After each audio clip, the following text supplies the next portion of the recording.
Hello students, I Rajeshwari Shirkanhalli welcome you all in Nagesh Karasgi Orchid School channel.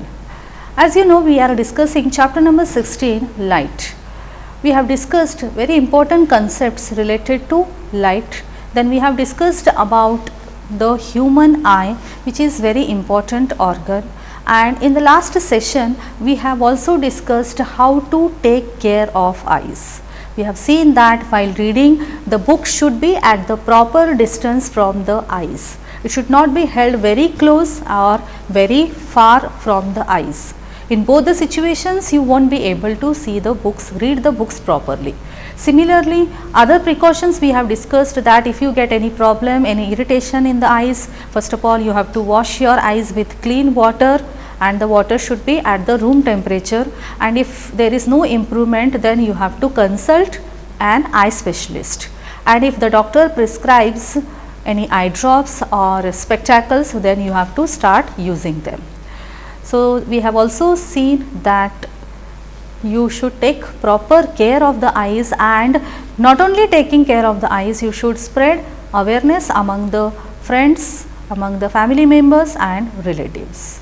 Now, remaining concepts we will see today, that is some important and interesting facts. Did you know about eyes of butterfly? You all might have enjoyed catching butterflies, different colored butterflies, isn't it? Now, let us discuss an important and unknown fact about these butterflies. Animals have eyes shaped in different ways. Eyes of a crab are quite small, but they enable to the crab to look all around. Yes students, crabs, they have very small sized eyes, but with these small sized eyes also they are able to see the things all around. So, the crab can sense even if the enemy approaches from behind, as the crab is able to see all around. So, even the crab comes to know whether any enemy is approaching from behind. Butterfly has large eyes that seem to be made up of thousands of little eyes. Yes students, the large eyes of the butterfly are made up of thousands of little eyes. Okay, it can see not only in the front and the sides, but the back as well. So, it can see even the back side of the face. You know students, we can see only the front side and the sideways, means we see the objects around 270 degrees, but butterfly can see the objects at 360 degrees also, means all around, back side as well as front side and sideways also. So, a night bird, owl, can see very well in the night, but not during the day. So, this is again one more different feature. During the night time, the owl can see the things very clearly, but not during the daytime. On the other hand, daylight birds like kite, eagle, they can see well during the day, but not in the night. The owl has a large cornea and a large pupil to allow more light into its eye. So, what is the special feature about the eyes of the owl? It has large cornea and large pupil, so that more light can enter in its eye. Also, it has on its retina a large number of rods and only a few cones. The day birds on the other hand have more cones and fewer rods. Anyways, so this is some interesting facts about some of the animals and birds. Now, you must have seen many people, they are not able to see. They are called as visually challenged persons. But do you know that these visually challenged persons are even able to read and write? So, let us see how they are able to read and write. Some persons, including children, can be visually handicapped. They have very limited vision to see things. Some persons cannot see at all since birth. Yes, students. There are two types of people. Some have very limited vision, means they cannot see the things properly, and some of them do not see at all, and this defect is right from the birth. Some persons may lose their eyesight because of a disease. Such persons try to identify things by touching and listening to voices more carefully. Okay, so some people lose their eyesight at any age because of getting a particular disease, but as they are not blind from the birth, so they identify the things by touching the things and by listening the sounds or voices more carefully. They develop their other senses more sharply. However, additional resources can enable them to develop their capabilities further. So, in such people where the vision is lost, other senses becomes very sharp.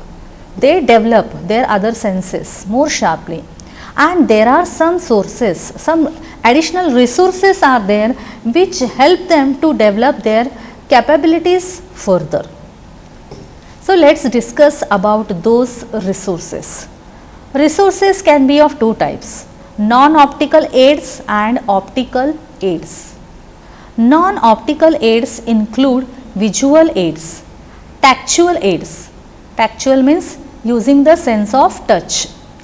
Auditory aids means using the sense of hearing, and electronic aids.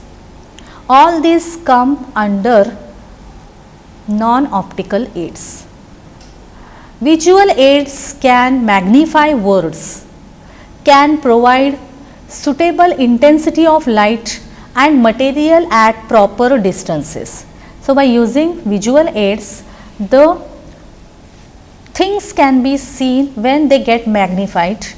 So, words can get magnified and suitable intensity of the light can be provided, and materials at proper distances can be seen by using visual aids. Now, tactual aids. Tactual aids including braille, writer's slate and stylus help the visually challenged persons in taking notes, reading and writing. So, the visually challenged persons can even take down the notes, they can read, write, etc. by using the tactual aids which include braille, writer, slate and stylus. Stylus means like a pen. Auditory aids include cassettes, tape recorders, talking books and other such devices. So, by listening to these, the visually challenged person can understand the things. Electronic aids such as talking calculators, they are also available for performing many computational tasks. Closed circuit television, also an electronic aid. It enlarges printed material with suitable contrast and illumination. Nowadays, use of audio CDs and voice boxes with computers are also very helpful for listening to and writing the desired text.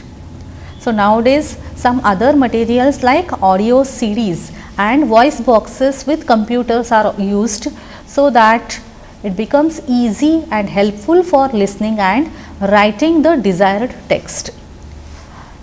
Optical aids. As I have told that resources are of two types, non-optical and optical. Till now we have discussed about non-optical aids. Now, optical aids. Optical aids include bifocal lenses, contact lenses, tinted lenses, magnifiers and telescopic aids. All these come under optical aids. While the lens combinations are used to rectify visual limitations, telescopic aids are available to view chalkboard and class demonstrations. Okay, so these lenses are used for rectifying the visual limitations. Telescopic aids are there for seeing the chalkboard and class demonstrations. Now, as I have told that in non-optical aid, the braille, slate and stylus. Braille writer slate and stylus are very useful for the visually challenged persons to read, write and take down the notes. Let us discuss more about this Braille writer and stylus. Means what is Braille system?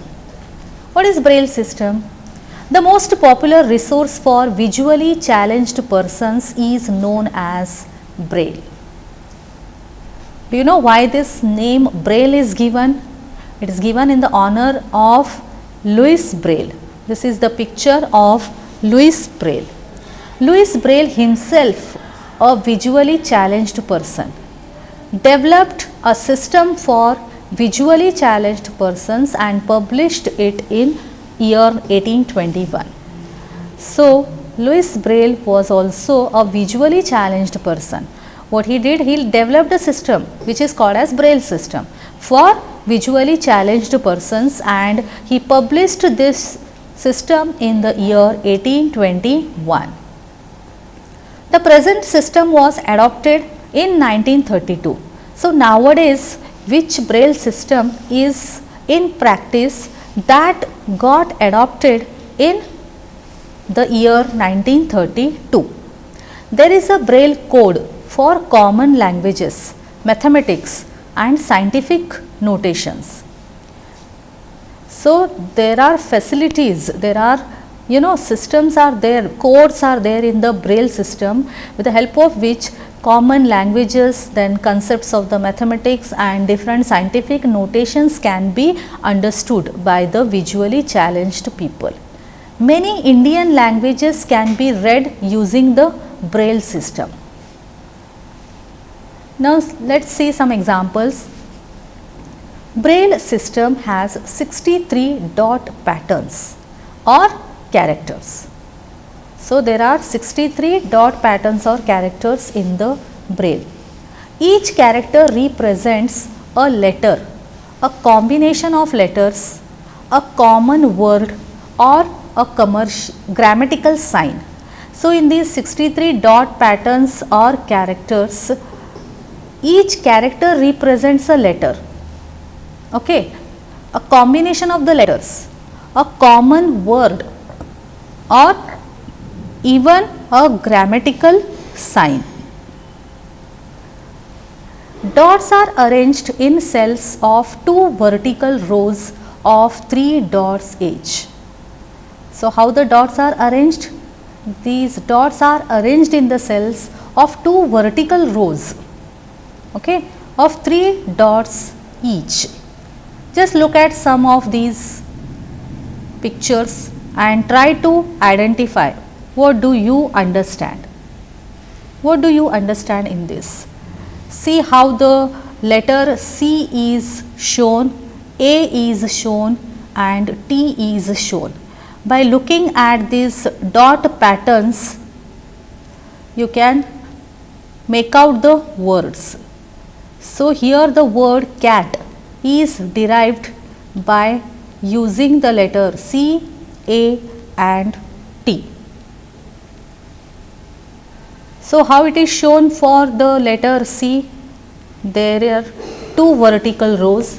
In first vertical row, there is one dot, this one, and in another vertical row, there is another dot, which makes the letter C. Now, for A, in first vertical row, there is one dot, and whereas in another vertical row, there is nothing. That means it makes A. And for T, in the first vertical row, the first place is vacant, then there is a dot, and below that there is another dot. There are 2 dots, and for second row, in second row, the first place is dot, the second place is dot, and the third place is vacant. That makes T. So, in this way, by touching at these words, these letters, the notes in the Braille system are having this coded and they are embossed, and by touching with the touch therapy, they understand the dots and commas etc., and they make out the letters, they find out the letters. So this makes cat, C-A-T.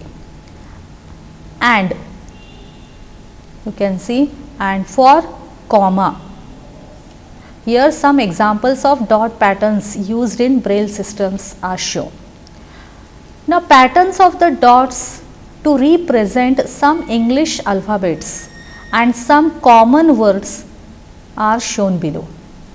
Okay. So these are some of the patterns of the dots and English dots to represent some English alphabets and some common words are shown. These patterns, when embossed on a Braille sheet, help visually challenged to recognize words by touching. So as I have told that by touching they understand which letter is there. But how by touching they understand? Because on the Braille sheets these patterns are embossed. Embossed means they are raised little bit upward.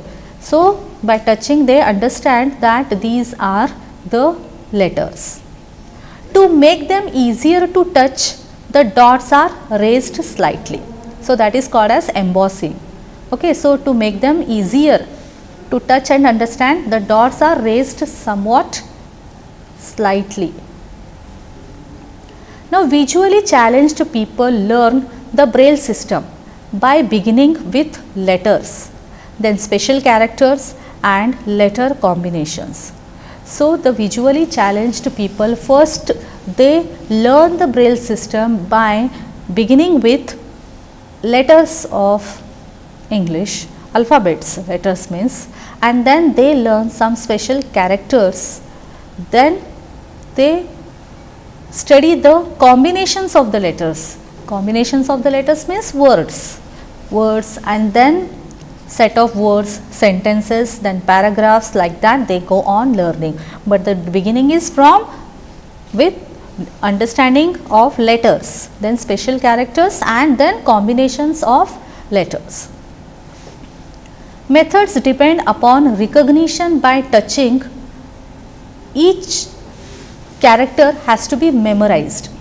So this is also very important, that methods which depend upon recognition by touching, they should understand each character by their memory. They have to memorize this all. Braille texts can be produced by hand or by machine. Typewriter like devices and printing machines have now been developed. So these Braille texts are produced by even handmade Braille texts, or even these are designed by machines. Now there are typewriter like devices are there and printing machines type devices which now been developed. Now at the end, let's see some information about Helen Keller. Some visually challenged Indians have great achievements to their credit. Diwakar, a child prodigy, has given amazing performances as a singer. I don't know whether you are familiar with this child artist or not. Diwakar is a singer, and in his childhood only he has given amazing performances as a singer. So this is one example of visually challenged Indian who have great achievements. The second one is Mr. Ravindra Jain. You all are very familiar with this name, Ravindra Jain. He born completely visually challenged. Means right from the birth he was not able to see, no eyesight. He obtained his Sangeet Prabhakar degree from Allahabad. So in spite of loss of vision, he got the degree as Sangeet Prabhakar from Allahabad. He has shown his excellence as a lyricist, singer and music composer. So in Bollywood his name is very famous.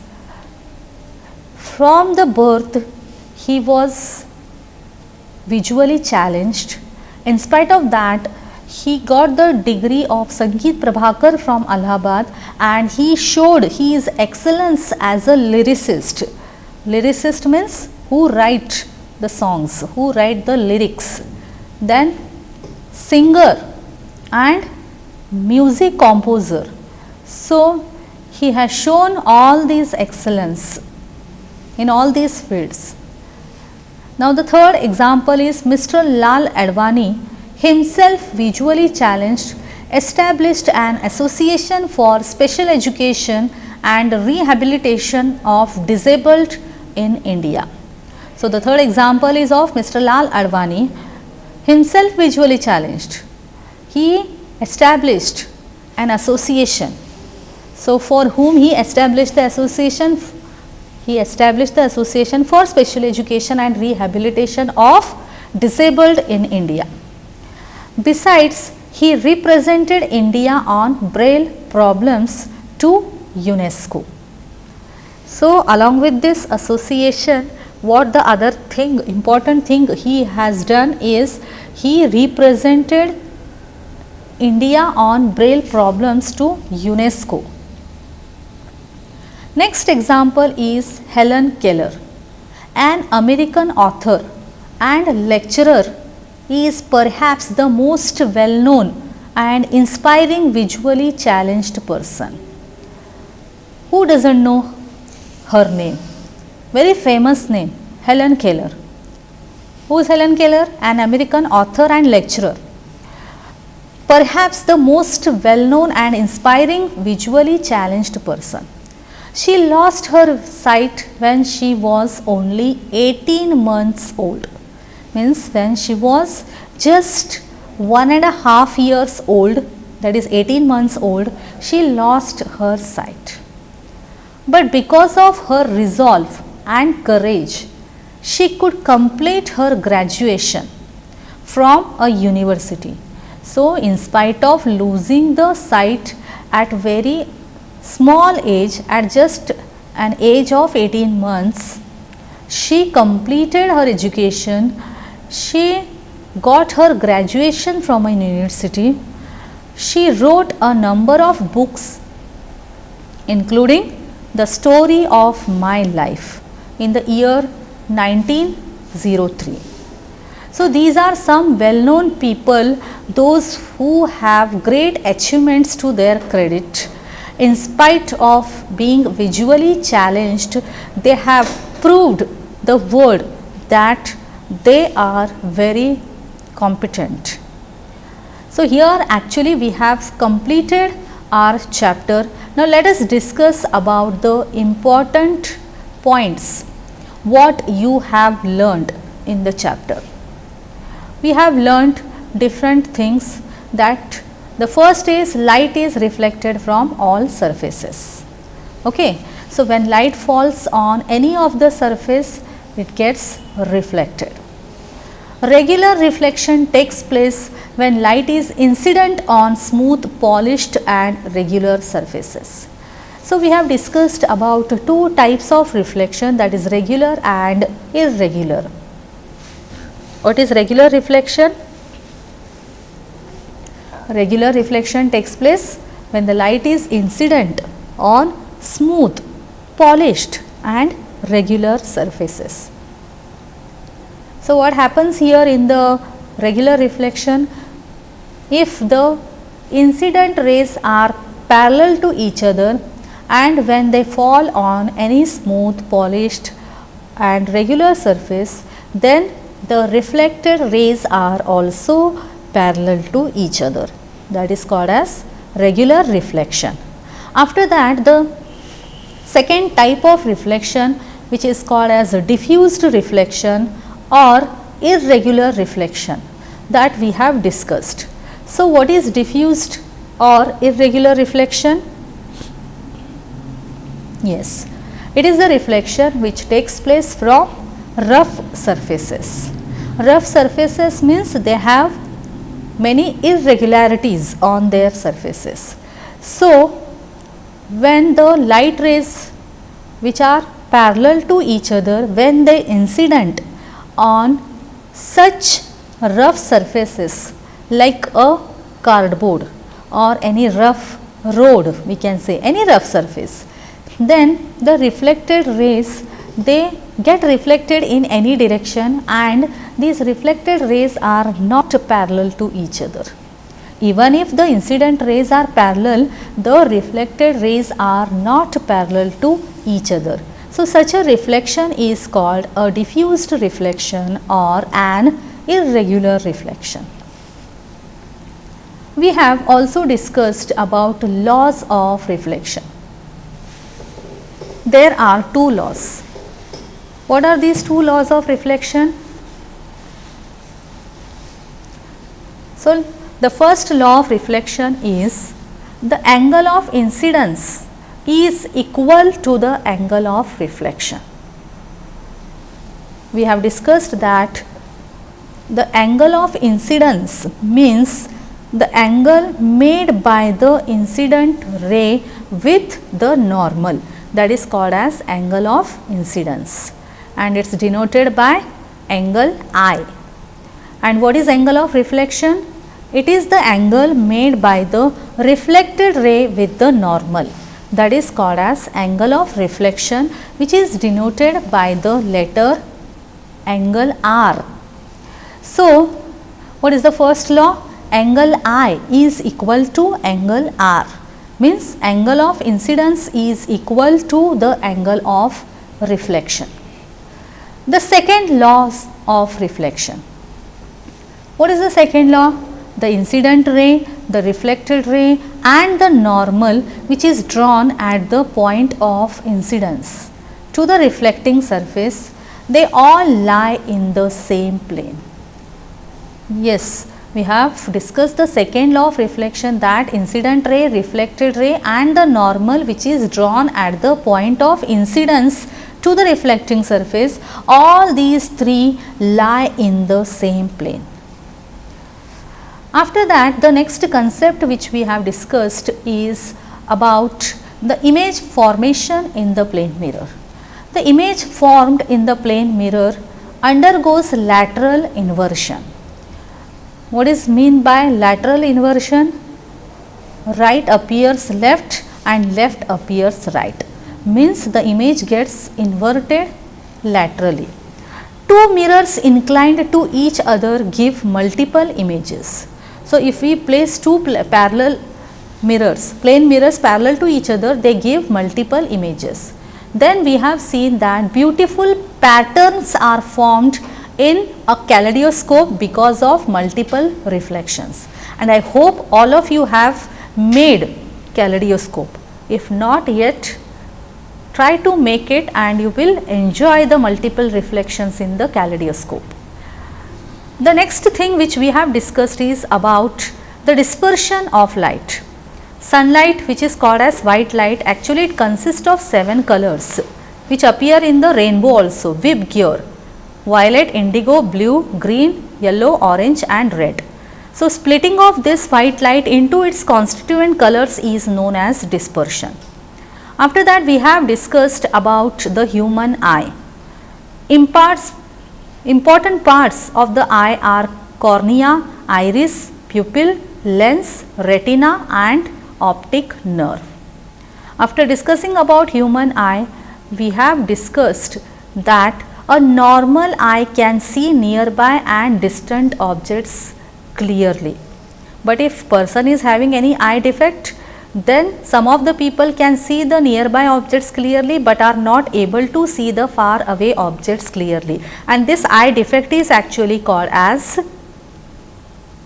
myopia, and this can be corrected by using concave lens. And some people, those who can see the far away objects clearly and cannot see the nearby objects clearly, that defect is called as hypermetropia, which is corrected by using convex lens.